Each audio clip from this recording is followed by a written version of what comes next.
Everyone, welcome to Collaborative Conversations. I'm your co-host, Dave Plow, and I am joined today by, well, as always, by Dr. Barbara Maxwell. Hi, everyone. So today's episode is not a part two. I want to stress that. But it is a second interview between Dr. Maxwell and our Deputy Director, Jennifer Burba. Barbara, what would you like to say about this second conversation that the two of you had?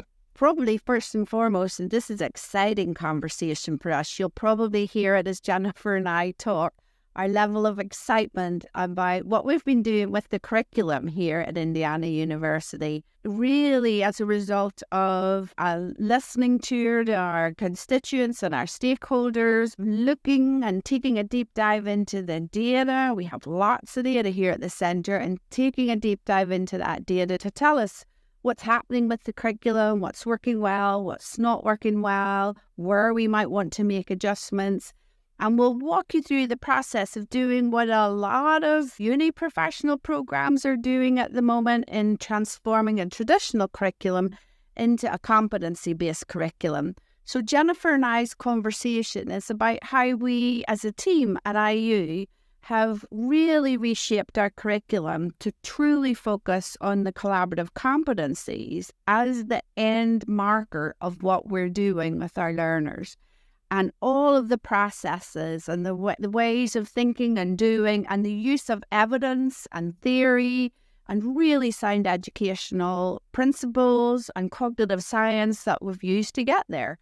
So lots of stuff that we're really passionate about, and we hope you're as passionate about it as us once you finish this episode. I would call it a jam-packed episode. It is. So yeah, with that, you've given us a good teaser, as we call it in the business. You've given us a nice little teaser, so we're going to go ahead and, I guess, toss to you. You can take it away now, Barbara. Thanks, Dave. When we spoke the last time, we talked about the IPE Center and that we were charged with developing this culture of collaboration across the state and build stronger and better healthcare teams for the future. So the first step was to develop a professional curriculum. A curriculum design team was assembled from representatives of those 8 healthcare, social care, public health schools. Plus, we added a pharmacy faculty from the Purdue College of Pharmacy to that program to make sure that it was complete, that is, everyone had a voice in it. And the pharmacy also had a need for it, a professional curriculum. So this design team built a series of well-defined curricular components addressing the IPEC, or the Interprofessional Education Collaborative's core competencies. So at the time, we were in the 2016 version of those core competencies. And so the team built around that. The intention was to work towards those competencies. The curriculum was built in what we reference anchors, or these learning events that covered content designed to address the competencies. The original design team was really thoughtful in addressing the competencies, and they created events where the students could come together and learn from, about, and with each other, which is the foundation of interprofessional collaborative learning. So in 2016, fall that year, we released the first anchor event for the TEACH curriculum. Over time, it has had changes made to the curriculum. And from your perspective, because you came in and really looked at the curriculum and talked with others, can you tell us about those changes? What happened that has brought us to today and what we are doing now? Yeah, happy to. So when I stepped in right at the end of 2021 to lead the centre, we're at the tail end of the pandemic. I don't think any of us will ever forget that time, but we were at the tail end of it. And classes were still being delivered online, including the interprofessional learning for students here at Indiana University.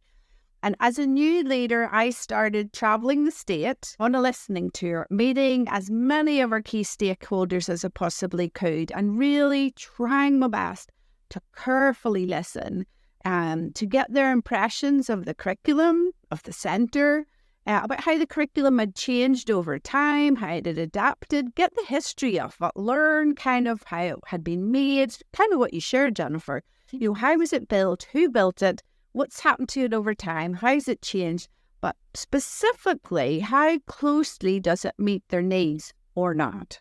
So at the same time that I was doing this listening tour, the centre team, as a team, we started to look at the teach evaluation data. So we started to look at what the data actually said. So the good thing is we've got absolute gallons of data and really robust data using reliable and valid tools. So lots and lots and lots of data. There's no shortage on the process and on the outcomes of the curriculum. And the curriculum's delivered to more than 4,000 students from more than 20 different professions across Indiana University and at partnering universities. So that makes a heck of a lot of data. So we started taking a dive into what the story was that data told. And what we noticed was that the data was telling a story, a very particular story, and a very helpful story of what was working, what wasn't, and also why. So we were able to find some clues about why some elements of the curriculum weren't working as well as we thought.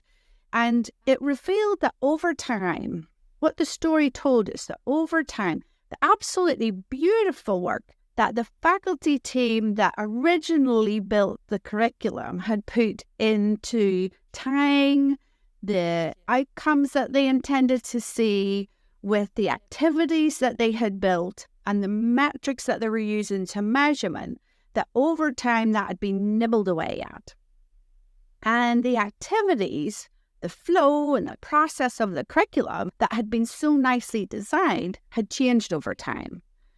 The activities didn't look the same as they did at the beginning. Pieces of the curriculum had been left behind. The nibbling away, and I call it nibbling away very specifically because it was these small changes over time, little alterations, little shifts in things, a little bit of lost content here, a change in the way that the team learning happened over here, meant that the curriculum was out of sync.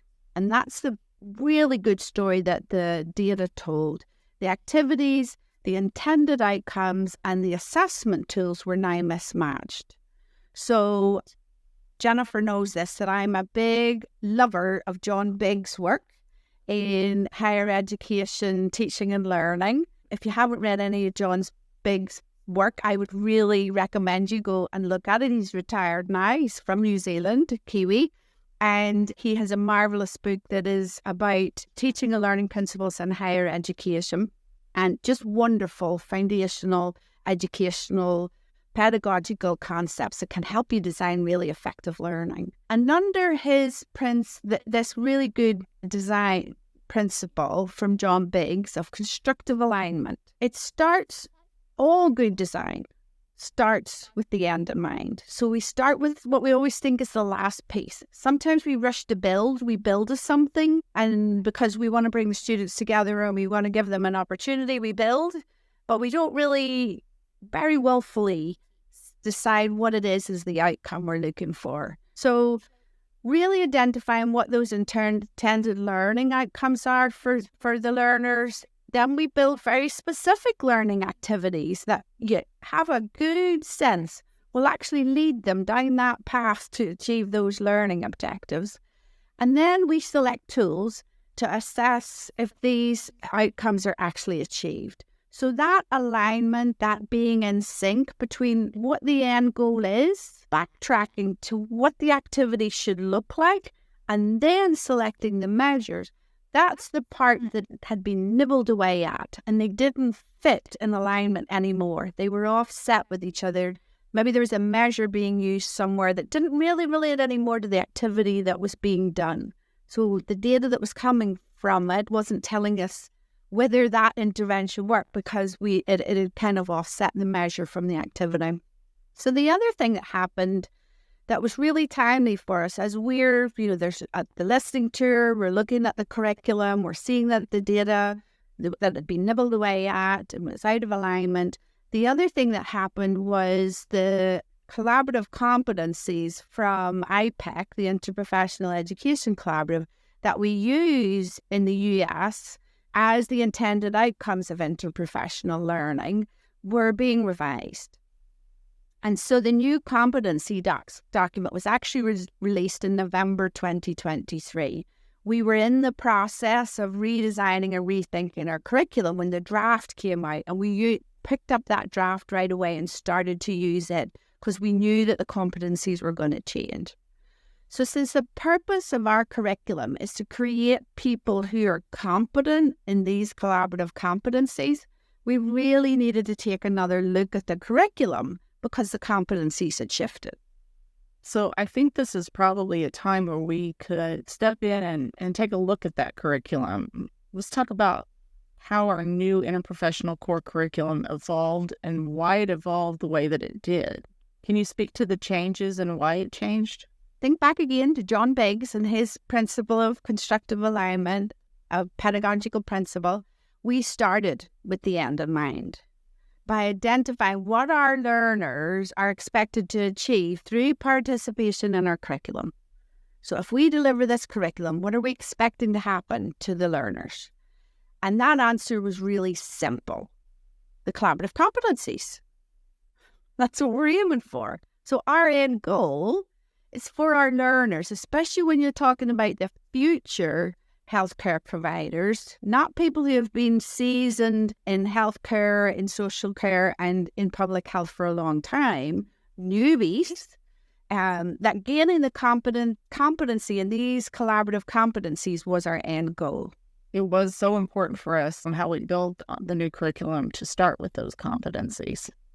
Yeah, and if the IPEC collaborative competencies were our endpoint, that led us to a realization that we needed to move away from what we had, which was a traditional content-focused curriculum in Teach, and towards a competency-based curriculum. So if our end goal is competencies, surely our curriculum should be competency-based. Right. And so to do that, we used the WHO Global Competency Framework for Universal Healthcare Coverage from 2022 as a guide. And I would really advocate anyone who's watching this podcast and wants to know more about competency-based education, go and get that document. It is one of the easiest, most easily transferable versions of telling you this is what competency-based education looks like, and here's some strategies to get you started that I've ever seen. So a really good resource, and we used that. So what it led us to was building these competency trajectories, thinking about where our learners step in and how over the course of their learning, at what stages are they really ready to engage in learning about the different collective competencies. So the 4 competency domains of values and ethics, teams and team working, communication, interprofessional communication specifically, and roles and responsibilities. And this led us to actually identify that we actually had 2 distinct types of learners that entered at different levels of competency. We had the traditional entry-level students who are at the preparing to really just begin stepping their foot into the profession that they've selected for the first time. And then we had these post-professional learners who are working individuals already in their profession who were taking advanced degrees to elevate their degree status. And they had 2 very different competency trajectories, 2 very different competency pathways, and therefore we needed 2 forms of the curriculum. Because if you're looking at competency and you're measuring trajectories, where the step-in point is with experience and workplace learning and everything else is very different for different kinds of learners. The other thing that we did was we conducted a content analysis of the key concepts that were in these new competencies. And this led us to identify the key concepts then that we would need to deliver in our hybrid longitudinal curriculum. And they would form the focus of the curriculum moving forward. Starting with the end in mind, the competencies themselves held the notion of the content. So we knew what content to put in because the content areas were described in the competencies. So that start with the end in mind, backtrack to what the actual contents and concepts would be. You know, when you started talking, you talked about when you came, we were in the pandemic and how it necessitated this adaptation to an online platform. That gave us the experience of working online and also led to this hybrid curriculum that we have. And what we know from evidence, educational research evidence, that hybrid education is incredibly effective. But in our old Teach curriculum, any online materials that we delivered in our learning management system, Canvas, were more focused on design, more focused on preparing a student for interprofessional events. They weren't concept or competency focused at all.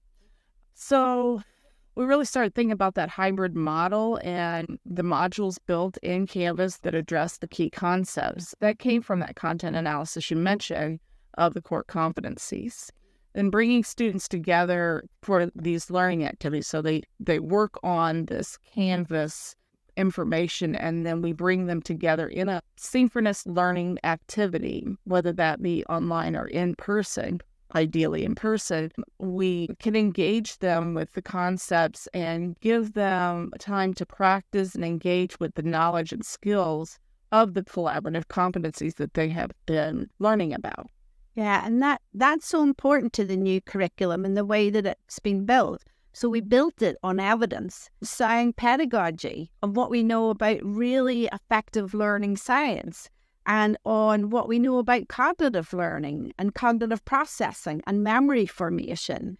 And for example, from the evidence on memory formation, we know that we need to ensure that individual learners have repetition with variability. They don't hear a concept once and that's it. You repeat the concepts, but you have it with variability. So in different formats, in different ways. So maybe introduce the notion of psychological safety, which we do early on. But as the students progress through the competencies, now they're learning about how effective it is within highly effective teams. And then they move on again, and now they see how psychological safety affects them within conflict management. So you're revisiting that concept, but with variability. And so we use those type of concepts to kind of help build.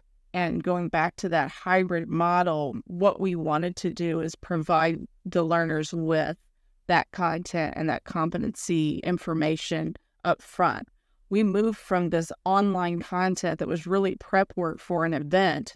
Again, I'm going to use that word very deliberately, for an event, to this conceptual didactic curriculum. We've introduced and reinforced key interprofessional concepts that are contained in that collaborative competency. And as students progress through the curriculum, they are, as you said, building on that. So we're constantly repeating with variability the information that they're getting so that they can apply it in different aspects. Before, we weren't really giving them a hybrid curriculum, as we've talked about, but instead just preparing them to meet in person. We might give them a little bit of content just to be prepared, but it was mostly a process-driven rather than content-driven application by using our learning management system. Yeah, and that's a really good part about when you really think about building competency-based education. You don't start with the content, you start with the competencies, and then the online curriculum now is full of these concepts that came from the collaborative competencies that the students are going to engage with. So it kind of brings those competencies to life. It's not, let's prep for what happens when you meet in person. It's now, let's prep on the concepts that then you're going to use when you meet together. Right. And we're teaching them along the way. So in Canvas, they have these learning modules and they're compact. So they can start and stop as they need to. It looks very website based rather than these modules that are set up. So it becomes a little more engaging for them. They can contain a variety of learning opportunities in their activities, and it challenges them, and it makes them reflect on the concepts and the content along the way. So it's not read this, and then later on we're going to talk about it. It's read this. how do you feel about this? Do you agree? Do you disagree? Giving them opportunities to record what it is that they have learned, what they're getting out of that to bring to a team learning activity. Now they've done all the work. They're ready. They know the content. And now they have an opportunity in these team learning activities to practice, to talk about what they learned online. Yeah, and I think that's kind of a great way to describe kind of that, the elements that have caused that move away from an event-focused learning for the students to that more robust, competency-based curriculum. So moving from events, moving to curriculum. Yeah, and that's a great and important point that we have done internally is our language has changed. We don't talk about events anymore. We no longer run events. We actually built a curriculum, and as a team, we have these activities that is the whole curriculum. It's not seen as these one-offs any longer. And one really key thing, and we did talk about it in the last time we talked together, about changing the focus and bringing a real lens onto attitudes. So one of the other things that changed was how we think about attitudes and the critical role that attitudes play in leading to the behaviours that we're expecting the learners to engage in. And so if we're expecting people to engage in behaviours, then we know that their attitude towards those behaviours is crucial. If I don't value it, and if I don't think this is actually very important at all, if I've no notion why it matters, then why would I do it? So they need to have an attitude that this really matters, this work matters, this interprofessional learning really matters. The knowledge and skills being layered on top of that attitude leads to those change behaviors. So I feel more motivated to learn something if my attitude is that it's important than something that I don't value. Without that attitude that interprofessional collaboration matters, it's unlikely they're going to engage in even taking in the knowledge, learning the skills, and their intention for collaborative behaviors to change in the workplace. This realization to us actually led us to explore the theory of planned behavior, which has this built in. So, we're working on their attitude, and it's all a part of the content. Attitude is one part of a three-part portion of the theory of planned behavior, helping them understand why these are important. Why does it matter? Talking with them about social norms. That's the second part. How do social norms impact their behavior and the behavior of others? We're giving them skills that lead to the next part, which is building self-efficacy. So feeling that they can do it. Can they really enact these behaviors in order to bring about change and then benefit the people that they work for, or they work with, and frankly, themselves? And bring those concepts back time and time again. So throughout the curriculum, reinforcing that why it matters, having them hear from different voices as they step into a new part of the curriculum, that it's not just abstract work. It's not just these theoretical concepts. It's not just things that they think don't happen, but hearing from people who work in the roles that they're stepping into, the professions that they want to become and that they're training to become, hearing them say, let me tell you about when this really matters. Let me give you an example. Hearing people who have had good or bad experiences of health or social care or community engagement because there was really effective collaboration, and hearing from those who haven't, and hearing from teams in the community who are doing amazing collaborative and interagency work, sometimes with really unique partners that you wouldn't even imagine. And they can show the evidence that it makes a difference on the people and populations, because that's what we're about. Collaboration to improve the lives of people and populations. When you can actually showcase that to the students, that is all attitudinal work to give them a sense that this actually really matters. And it's a really good example of repetition with variability, that we keep coming back to different voices. They keep hearing different individuals and different teams say why this matters. And so that really helps the curriculum truly to move from that event-based curriculum to building a really sound pedagogy that's built on that cognitive science, built on sound pedagogy, constructive alignment from John Biggs. And it kicks off with this really great focus on why it matters, because we're aiming for behaviours. So if we just give knowledge and skills and we don't address attitudes, if we really focus on the end in mind, the behaviours, we have to work really hard on setting the attitude. So it's based on the components of the theory of planned behaviour, and that's been really instrumental in grounding our curriculum on really good theory. So it's a competency-based curriculum. It's not a traditional curriculum. It's based on really sound evidence, and we share a heck of a lot of evidence from all different places. That's part of that why it matters as well. Do you want to see the outcomes of this? We'll show you the outcomes of it.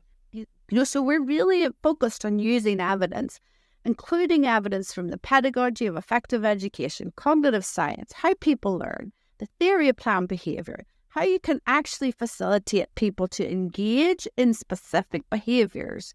And if they have the intent to do it, so as you said, Jennifer, if they develop, an attitude that matters, if they develop, if they see social norms, they hear from people who engage in this work saying this is really important, hear from the people they would care or provide services to saying this is really important. So you're building social norms, and then you layer on the knowledge and skills. They develop an intent to engage in behaviour, and the theory of planned behaviour is a predictive model. So it says that if you have an intent, if you can build intent, the likelihood of them actually engaging in those behaviours is higher. So that's how you get to behaviour. So that's just a beautiful way of how, we can lead to those specific behaviours that we want them to engage with. Right. And we give them an opportunity to practice those behaviors in a psychologically safe environment through these learning activities. And I think that also builds on their self-efficacy, thus leading to their attitudes towards a behavior change being possible. Yeah. And that theory of planned behavior. Yeah, so that's been really instrumental, that kind of thought about attitudes and not saying, knowledge, skills, attitudes, behaviors, but saying attitudes, knowledge, skills layer on top, and then the outcome we're looking for is behaviors. For sure. And like you said before, we have built in the entire curriculum that thought of attitudes. With attitudes, we have this message that this matters. People are telling them this matters, and it extends from the beginning, from orientation to when they are ready to go into their practical or real-world settings. And so we rolled out the first part of our new curriculum. We've shared a lot about it and a lot of our thoughts. Boy, we could do many, many podcasts sharing our thoughts and the models that we've used and things like that. As we've been building it and thinking about it, we've learned a lot. But we actually rolled it out in the first part of the new curriculum in the fall of 2023 and officially sunset the TEACH curriculum in April of this year. So April 24, we sunset the TEACH curriculum. We ran our last pieces of that for the students who had started in that. So we as a team, I know we're really excited to implement the rest of the curricular stages in this fall coming up, and to see now what story will the data tell us this time around. And that is it for our second conversation between my co-host, Dr. Maxwell, and Jennifer Burba here at the IU IPE Center. If you would like to learn more about what we're doing here at the center, about the different experiences we offer, about the curriculum we work on, you can do so by visiting our website at ipe.iu.edu. You can also do so by following us on social medias. We're active on LinkedIn. That's the place that I would usher you to find out the most about what we are, what we're doing, and where we're going to be. And I'm really hopeful, Dave, that after listening to Jennifer and I today, that you've carried over some of the excitement that we have when we talk about the curriculum and the changes that we've made and why we made them and why it matters. And if you're thinking to yourself, oh, I'd love to know more about X that they mentioned. So, for example, how we've used the theory of planned behavior, or you have other ideas for a podcast and information that you'd really like to hear people discuss, then please email us your ideas and suggestions to ipectr@iu.edu. We'd love to hear from you. Yeah, and I want to add one more thing. That's usually where we wrap up. But as we're recording this right now, this is our 5th episode, and this is a 5-episode first season run. So there aren't going to be any more for a little while, but we are planning on coming back in just a few months with a whole new batch of episodes covering a whole new batch of topics, titles, and a whole new set of guests. So be on the lookout for that. It'll be coming up again on the website that I mentioned earlier, our website, but also on all of our social medias and wherever good podcasts are found. So with that, I want to thank you, Barbara, for being the guest host for this first season, and I look forward to doing more of these with you. And thank you, listeners, for sticking with us, checking us out, and we will catch you next time when we come back with Collaborative Conversations. Cool.